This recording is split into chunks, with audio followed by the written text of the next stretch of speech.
Where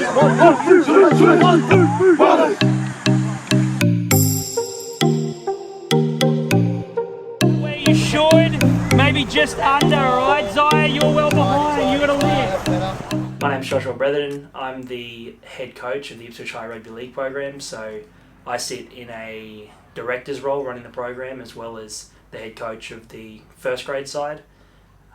The Ipswich Rugby League program is a excellence program, so kids get to come here and take rugby league as a subject, and our job is to improve them as elite footballers.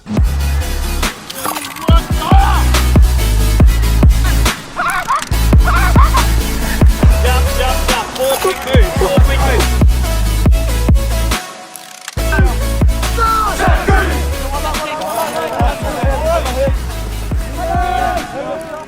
A week in the life of the Ipswich High League program for our elite players.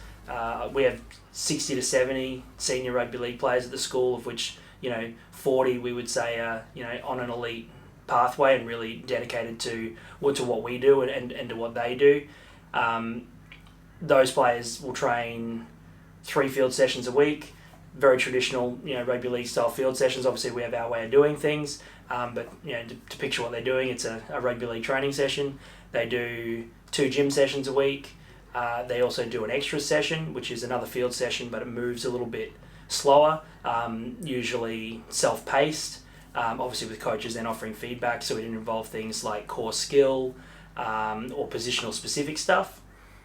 As well as the field sessions, the extras and gym sessions, they'll also probably do 2 video sessions a week, in particular when we're playing games. So there'll be a team video session where we're reviewing what we're doing as a team and as a group, making improvements there, and then each senior player will sit and do a one-on-one video review about specific things that they need to improve for that week.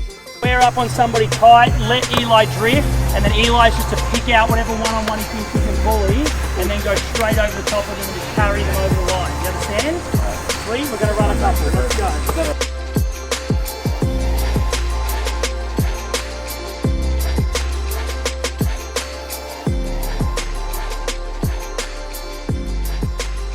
Right? So we have to be disciplined on that. That is everybody across the board, okay?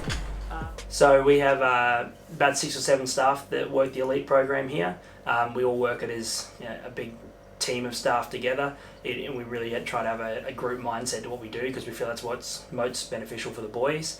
I've sort of got 6 that are all teaching staff, and then there's an extra staff member that works in a teacher aid role, doing some of the paperwork and administration and helping with those sides of things. The teaching staff that we've got here, I can't speak highly enough of them. They just give hour after hour to the program and to the boys here to help these young men be successful. And they're great because they're all teachers and football staff, and they wear both hats all the time. So across the group of coaching staff we have in the program, we've got maths teachers, science teachers, history teachers. Obviously a lot of them are PE trained as well, and then they've all got their football background as well. So in each of the football grades that we've got here, they might be attached to different ones. So some of them will work grade 8s, 9s, 10s, obviously all in between. And then when it comes to the opens and the elite kids, it's all hands on deck, everybody working together. So they get the benefit of all that knowledge and all those staff working together, trying to get the best results for the boys. Now we'll read out the numbers, see who's got the best so far today. Oh, is this for the... Today's lucky winner of the conditioning part, who's ran the furthest. Drum roll, please. Who is wearing number 1? Mitchie! Run through, just basic shapes, just shift the ball, probably run it through twice, one each side, and then we'll start rolling through some flashes. So the aim of the program here is to develop these young men in 3 ways. So one being obviously as a footballer. So we make the promise that they'll leave here a better footballer than when they arrived, and we're very proud of what we do as far as developing elite footballers. But like I said, there's sort of 3 pillars we're trying to achieve with each of these young men. There is the football pillar. The second one is we're trying to make good, organised, well-rounded young men. So giving them important life skills like, being organised, on time, reliable, correct uniform. All those skills are going to help them, in the world and in a job search. Neat. Remember, boys, as well, we're going to get in good habits from word go. So on game day, you are either in formal uniform, in our playing strip or in the blue shirt that you are wearing right now, you wear nothing else on game day, okay? Everything has an Ipswich High logo on it. That's how we go to work. You don't come wearing your Queensland jacket, you don't come wearing some black jacket, you don't come in some other training shirt. We are Ipswich High, we get the job done, and then we come back. And we'll start that habit tomorrow, and then that's what we're like from this point on. Cool? And the third pillar is, as the boss likes to put it, is having them ready to take their next step in life. So lots of great opportunities here as far as we've got boys that are doing, going to go to university. We've got guys that are doing trade pathways, people doing hospitality, guys doing hairdressing stuff. There's a whole heap of very unique opportunities here for our boys outside of the football sphere. And we're very big on trying to encourage the boys to make sure they pursue something outside of the football sphere in order to be successful in all three pillars of life. So obviously, the big dream for a lot of the players here is to take their football to another level when they leave us. So it's, obviously the absolute pinnacle is going to the NRL, but we also have huge numbers of boys who graduate and move into Queensland Cup systems and are going through a Queensland Cup system.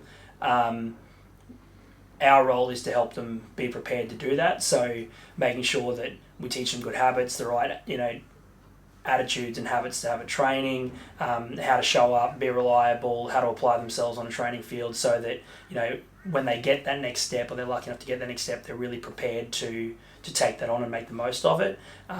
We don't want to produce guys that kind of get there and then slowly peter out.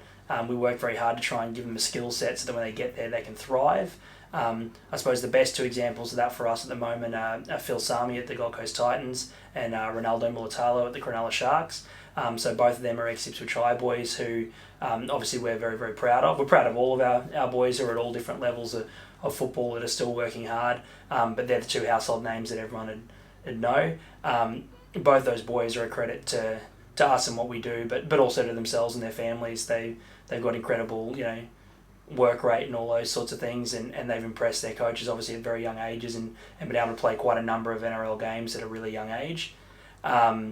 So there's the football side of things, and there's also preparing boys to move away from here off the field as well, which is really important, and that ties back into those three pillars we were talking about. So having boys prepared to take their next step in life, and it's really important if you're going to be an NRL player, a Queensland Cup player, that you have something else to go with you. Like, these clubs want players who are, applying themselves in other areas.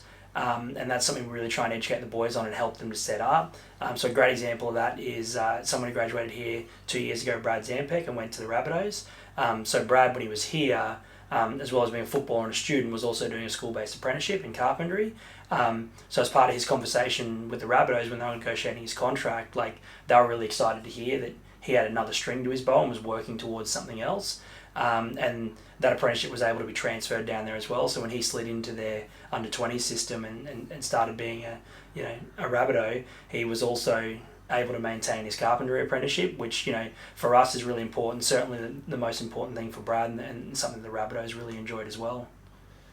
When one of our student athletes graduates here, we really want them to walk out better footballers, better young men, and with that pathway in mind, what is the next step? And if we've done that, then we feel we've done our job, and we're very proud of it and what we do, and this next step the boys will take.